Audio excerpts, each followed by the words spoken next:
जय गुरु जी संगत जी।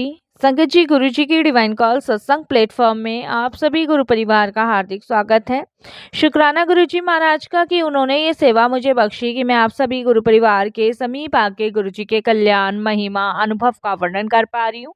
अनंतम शुक्राना मेरे गुरु जी महाराज का। संगत जी, आज का जो सत्संग मैं आपके साथ शेयर कर रही हूँ वो रुपेश अंकल का है। ये सत्संग हमें मेल के माध्यम से प्राप्त हुआ है। बहुत ही प्यारा सत्संग है, ब्लेसिंगफुल सत्संग है। तो सभी गुरु परिवार से मेरी हाथ जोड़ के विनती है कि सत्संग को अंत तक सुने, ध्यान से सुने, पूरा सुने।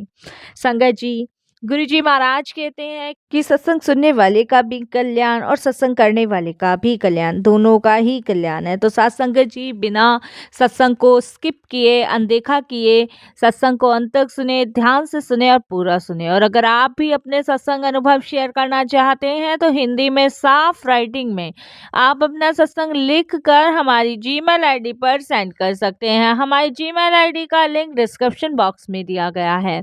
संगत जी, सत्संग आपको पसंद आए तो सत्संग को लाइक कीजिए, चैनल को सब्सक्राइब कीजिए और ज़्यादा से ज़्यादा संगत में शेयर कीजिए और बेल आइकन दबाना बिल्कुल नहीं भूलिएगा। जब भी कोई लेटेस्ट सत्संग आएगा उसका नोटिफिकेशन सबसे पहले आपके पास आएगा। तो चलिए संगत जी, चलते हैं रुपेश अंकल के सत्संग की ओर। सत्संग शुरू करने से पहले करते हैं गुरु जी का मंत्र जाप। ओम नमः शिवाय, शिव जी सदा सहाय। ओम नमः शिवाय, गुरु जी सदा सहाय। जय गुरु जी संगत जी। संगत जी, मेरा नाम रुपेश है और मैं दिल्ली का रहने वाला हूँ।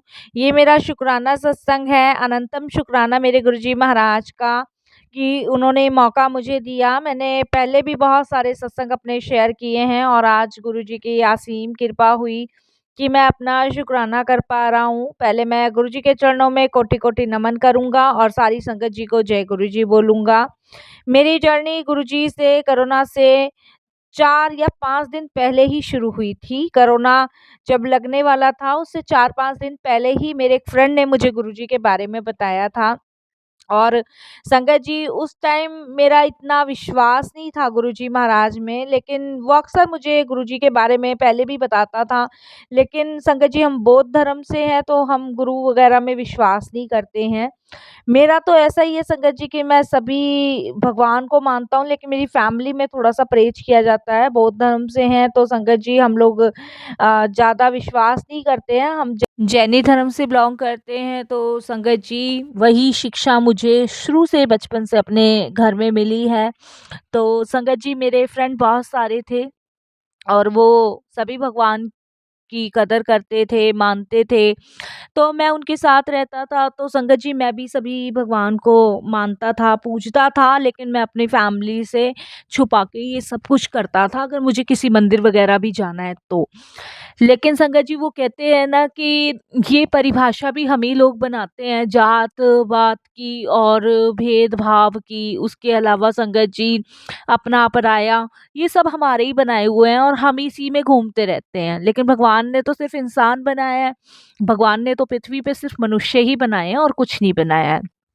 तो संगत जी, इस तरीके से मतलब वो गुरुजी के बारे में बताता था तो मैं उसको अक्सर यही कहता था कि अगर मम्मी-पापा को पता चलेगा तो वो बहुत गुस्सा करेंगे और यार, मैं किसी बाबा वगैरह से नहीं जुड़ना चाहता या मंदिरों तक ठीक है, लेकिन मैं किसी संत महापुरुष से नहीं जुड़ना चाहता। तो मेरा फ्रेंड मुझे कहता था कि यार, जो गुरुजी महाराज है ना वो सब चीज़ प्रैक्टिकल करते हैं और तू मान चाहे ना मान। तो मैंने कहा अच्छा, सब चीज़ प्रैक्टिकल करते हैं? कि हाँ, सब कुछ प्रैक्टिकल करते हैं। तो उसने संगत जी कहा कि तू एक बार देख, गुरुजी से कुछ भी माँग के देख। तो उनने मुझे कहा कि गुरुजी से वैसे माँगते तो नहीं है, मानते हैं, लेकिन फिर भी मुझे अपने गुरुजी पे विश्वास है, तू कुछ भी माँग। तो मैंने उसको बोला अच्छा, तेरे गुरुजी सब कुछ कर सकते हैं ना, तो अपने गुरुजी को कह कि मेरे मम्मी-पापा भी उनको मानने लग जाएँ, उसके बाद मैं तेरे गुरुजी को मानूँगा। तो वो कहते हैं ना एक संगत जी, चैलेंज गुरुजी के सामने उस टाइम मैंने रखा। मेरी बड़ी भूल थी, मुझे माफ़ करना गुरुजी, क्षमा करना। तो एक चैलेंज मैंने गुरुजी के सामने उस टाइम पे रख दिया। तो उन्होंने कहा देख, मेरा विश्वास है बिल्कुल गुरुजी ये ज़रूर करेंगे।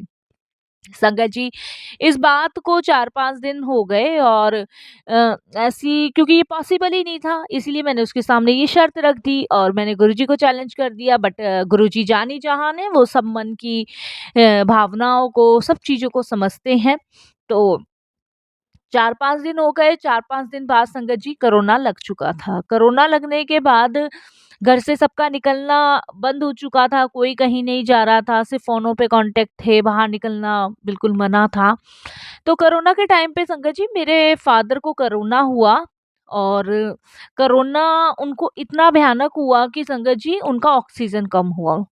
ऑक्सीजन कम हुआ तो उस समय संगत जी हमने बहुत सारे डॉक्टर से कांटेक्ट किया, बहुत सारे डॉक्टर से, बट सभी के पास संगत जी एक ही जवाब था कि हम एडमिट नहीं कर सकते, बेड खाली नहीं है और कोरोना के पेशेंट को घर में बंद कर दो और इस तरीके से ये डॉक्टरों ने हमें एडवाइस दी, बट हॉस्पिटल के लिए मना कर दिया। तो संगत जी मैं, मेरी मदर, मेरी सिस्टर बहुत परेशान थे, ऑक्सीजन कम है और हॉस्पिटल में इमरजेंटली अगर मतलब एडमिट नहीं करा है तो कुछ भी हो सकता है।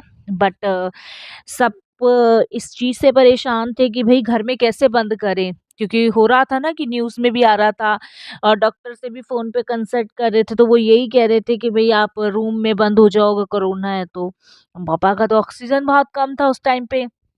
उस समय संगत जी मैं बहुत परेशान था। देखिए पापा को लेके और पापा की साँस इतनी कम, इतनी इमरजेंटली संगत जी हम कहाँ जाएँ, कहाँ नहीं जाएँ, पूरा सड़क, पूरा रोड, पूरी दुनिया घरों में बंद थी, सब कुछ खाली था।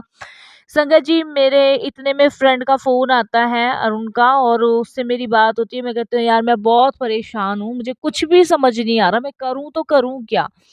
और यार पापा का ऐसे-ऐसे ऑक्सीजन लेवल बहुत कम हो रहा है और कोरोना हुआ पड़ा है, भई मैं क्या करूँ, क्या ना करूँ? मुझे कुछ समझ नहीं आ रहा है।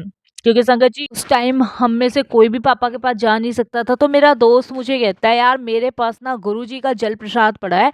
कोरोना से पहले मेरी मम्मी होके आई थी, तो गुरुजी का जल प्रसाद पड़ा है यार, तू उसको पिला दे और देख अंकल कैसे ठीक होते हैं।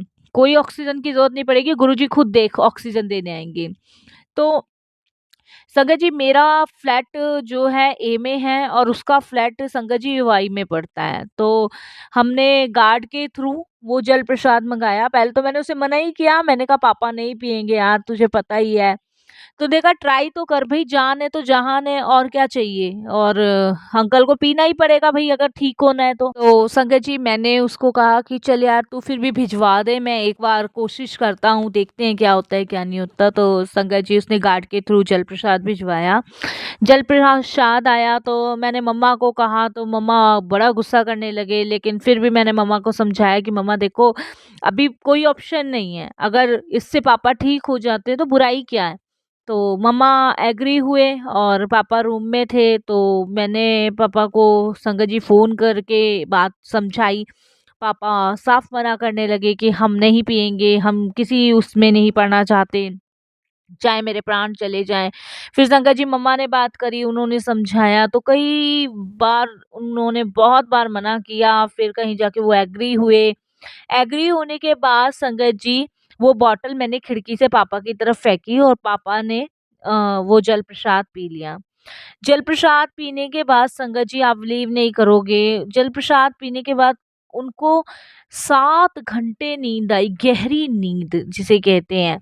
और हम परेशान थे कि पापा इतनी गहरी नींद में सोए हुए हैं, वो बहुत गहरी नींद में सो रहे थे और हम फ़ोन करके पूछ रहे थे तो वो यही कहते कि मुझे नींद आ रही है। जब 7 घंटे बाद वो उठे तो उन्होंने मुझे आवाज़ दी, "रुपेश ये जल प्रसाद कहाँ से लाया है?" तो मैंने अपने पापा को सारा कुछ बताया और उसके बाद संगत जी उन्होंने वो जल प्रसाद रेगुलर पिया और रेगुलर पीने के बाद संगत जी अक्सर वो मुझे कहते थे कि गुरुजी के ये कहाँ के हैं, वो ऐसे-ऐसे पूछते थे तो मेरा दोस्त जो था वो मुझे बोलता था जी यूट्यूब पे सर्च कर तुझे मिल जाएगा। यूट्यूब पे सर्च किया तो संगत जी गुरुजी के सत्संग सुनने को मिला, गुरुजी के बारे में जानने को मिला। तो इस तरीके से गुरुजी ने मेरे मम्मी-पापा को अटैच कर लिया था। अटैच करने के बाद पापा बिल्कुल ठीक हुए, उनका ऑक्सीजन लेवल ठीक हुआ, उनका कोरोना भी दूर हुआ, हमने टेस्ट करवाया। तब संगत जी जब कोरोना का टाइम ख़त्म हुआ तो उस टाइम तो हमारे दर्शन नहीं हुए। हमारे दर्शन संगत जी बहुत लेट हुए गुरुजी महाराज के पा चरणों में जब मैं, मम्मी-पापा, सिस्टर गए, तो वो भी गुरुजी ने ही हमें बुलाया। तो संगत जी एक दिन पापा जब कोरोना चला गया था तो सत्संग सुनते थे, तो पापा मुझे पूछते थे कि इनका दूर है क्या मंदिर? तो मैं कहता था पापा मैं तो कभी गया नहीं हूँ, अरुण गया है, अरुण से पूछ लेता हूँ। तो पापा का बहुत मन हुआ करता था, लेकिन हम में से ना एक-दूसरे को देखते थे लेकिन कोई भी बोलता नहीं था। घर में ही हम सुनते थे गुरुजी के सत्संग, मंत्र जाप, लेकिन संगत जी हम में से कोई बोलता नहीं था गुरुजी के दरबार चलने के लिए। तो उस दिन पापा पूछने लगे तो मैं एकदम से बोला, मैंने कहा पापा आपका मन है क्या गुरुजी के मंदिर जाने का? तो वो कहते नहीं, नहीं मैं ऐसे ही पूछ रहा हूँ।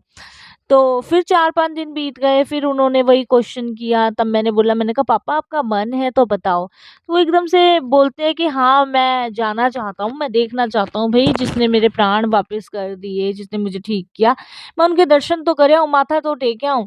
इस तरीके से संगत जी कोरोना के बाद पापा एग्री हुए, मम्मी एग्री हुई, हम गुरुजी के पास जाने लगे, माथा टेका, वहाँ बड़ा शांति, बड़ा सुकून। और मम्मी-पापा तो फर्स्ट टाइम मंदिर गए थे तो वो एकदम से बोलते कि हमने तो कभी सोचा भी नहीं था कि ऐसा स्वर्ग भी हो सकता है। ये तो बहुत अद्भुत है, बहुत ही अद्भुत है। तो वहाँ संगत जी लंगर प्रसाद किया, चाय प्रसाद पिया, बहुत अच्छा लगा, सुकून मिला, शांति मिली। फिर तो पापा-मम्मी ने रेगुलर जाना शुरू किया और आज भी जाते हैं वो। तो गुरुजी की ये मेहर है, गुरुजी की ये कृपा है कि गुरुजी हर चीज़ प्रैक्टिकल करते हैं। उन्होंने मम्मी-पापा का कल्याण करना था इसलिए जोड़ा, मेरा कल्याण करना था, मेरे कष्ट हरने थे, तब गुरुजी ने मुझे अपने चरणों से लगाया। तो अनंतम शुक्राना, ये परिभाषाएँ तो हम ही बना देते हैं ऊँच-नीच, जात-पात की, नहीं तो भगवान के लिए सभी संगत एक ही बराबर है, कोई अमीर नहीं, कोई गरीब नहीं, कोई जात नहीं, कोई भेद नहीं और कोई धर्म नहीं। ये सब हमारे ही प्रपंच बनाए हुए हैं और ईश्वर ने तो सिर्फ भक्त बनाए हैं और भक्त ऐसे भक्त जो सिर्फ अपने गुरु के चरणों से लिपटे रहते हैं। तो शुक्राना गुरुजी, बहुत-बहुत शुक्राना। और संगत जी, गुरुजी ने मुझे भी बहुत ब्लेस किया, बहुत ब्लेस। मेरी संगत जी अभी 2024 में ही नई जगह जॉब लगी है और नौकरी नहीं थी मेरे पास, परेशान था। कोरोना के टाइम पे संगत जी मैं पोस्टमैन का काम किया करता था। जैसे किसी का कोरियर पहुँचा दिया, किसी का कहीं कोरियर पहुँचा दिया। तो लॉकडाउन के बाद संगत जी वो भी काम मेरे से चला गया। बट गुरुजी की मेहर हुई, गुरुजी के दरबार जाना शुरू किया, गुरुजी के दर्शन करने शुरू किए, तो गुरुजी की कृपा हुई और संगत जी मुझे एक अच्छी कंपनी में नोएडा में जॉब मिली, जहाँ मैं इस समय कर रहा हूँ। और वहाँ भी गुरु परिवार की संगत है, तो गुरुजी वहाँ-वहाँ मुझे भेजते हैं जहाँ गुरु परिवार की संगत होती है, जो गुरु जी महाराज की चर्चाएँ करती हैं। हमारा आधा स्टाफ नीचे, आधा स्टाफ ऊपर है, तो जिस स्टाफ में मैं काम करता हूँ, वहाँ इन्वर्टर के पार्ट्स बनते हैं संगत जी। तो जिस डिपार्टमेंट में मैं काम करता हूँ, वहाँ पे संगत जी गुरु परिवार की संगत है और वो संगत ऐसी संगत है संगत जी कि आप बिलीव नहीं करोगे कि जब भी खाली समय मिलता है ना, तो अपने-अपने सत्संग शेयर करने लग जाते हैं। तो मैं भी अक्सर यही कहा करता था कि गुरुजी मेरा तो कोई सत्संग नहीं है, तो कोई सत्संग ऐसा करवाओ कि मैं सबके साथ शेयर कर पाऊँ। तो देखिए गुरुजी की ऐसी कृपा, ऐसी मेहर हुई कि मैंने पता नहीं कितने सत्संग शेयर करे। वैसे तो हर एक दिन गुरुजी के नाम है, हर एक दिन गुरुजी हमें ब्लेस करते हैं, हर एक दिन कोई ना कोई सत्संग हमारे जीवन में होता ही है। बस संगत जी, मैं यही कहूँगा गुरुजी कि ऐसे ही सत्संग हमारे जीवन में होते रहें, ऐसे ही अपने चरणों से लगाए रखना, ऐसे ही अपनी कृपा बरसाए रखना और ऐसे ही हमें ब्लेस करना। ये नौकरी भी मुझे गुरुजी महाराज की कृपा से मिली है, ऐसा गुरु परिवार मिला है जो अपने सगे होते भी नहीं पूछते, लेकिन ये गुरु परिवार ऐसा है कि सुख में भी दुख में भी हर पल हमारे साथ रहता है, हर पल हमारे अंग संग रहता है। तो ये गुरु जी की मेहर है, गुरु जी की कृपा है, जिसके लिए मैं गुरु जी महाराज का लख लख बार शुक्राना करती हूँ, अनंतम शुक्राना करती हूँ, तहे दिल से शुक्राना करती हूँ कि गुरु पिता आपकी असीम कृपा मुझ पे रही है, असीम ब्लेसिंग्स आपने मुझे, मेरे परिवार को दी है और मेरे पापा को उस परेशानी के वक़्त में, जिस समय कोई पैसा काम नहीं आ रहा था, कोई रिश्तेदार काम नहीं आया था, कोई डॉक्टर काम नहीं आ रहा था, उस समय आप काम आए। जिसकी वजह से मेरे पिताजी बिल्कुल ठीक-ठाक हैं। शुक्राना, शुक्राना, शुक्राना गुरुजी, अनंतम शुक्राना। संगत जी, मेरी जो सिस्टर है उसने 10th क्लास भी बहुत अच्छे से पास करी और वो अपने स्कूल में फर्स्ट डिवीज़न लेकर आई। ये भी गुरुजी की महाराज की मेहर है, उनकी कृपा है। तो गुरुजी से अगर घर का एक बंदा भी जुड़ता है ना, तो वो पूरे घर को ब्लेस करते हैं, ये मैंने देखा। और मैं ये कहूँगा कि गुरुजी को कभी चैलेंज नहीं करना चाहिए संगत जी, कभी भी नहीं। ये सबसे बड़ी मिस्टेक और सबसे बड़ी भूल होती है। बस हमें सिर्फ शुक्राना करना चाहिए, इसके अलावा कोई वर्ड ही नहीं निकलना चाहिए हमारे मुख से। जो दिया उसके लिए शुक्राना, जो नहीं दिया उसके लिए भी शुक्राना, दे के वापस लिया उसके लिए भी शुक्राना। सिर्फ शुक्राना, शुक्राना, शुक्राना, और इसके अलावा कोई वर्ड होना ही नहीं चाहिए जुबान पे संगत जी। जब हम अपने ही भगवान से शिकायत करेंगे तो फिर संगत जी रह ही क्या जाएगा। तो हमें शिकायत नहीं करनी है, हमें सिर्फ शुक्राना करना है, उनकी रज़ा में राज़ी रहना है, उनका हमेशा धन्यवाद करते रहना है। और बस यही मैं भी अपने सत्संग को विराम दूँगा गुरुजी के मंत्र जाप से। ओम नमः शिवाय, शिव जी सदा सहाय। ओम नमः शिवाय, गुरुजी सदा सहाय। जय गुरुजी, शुक्राना गुरुजी।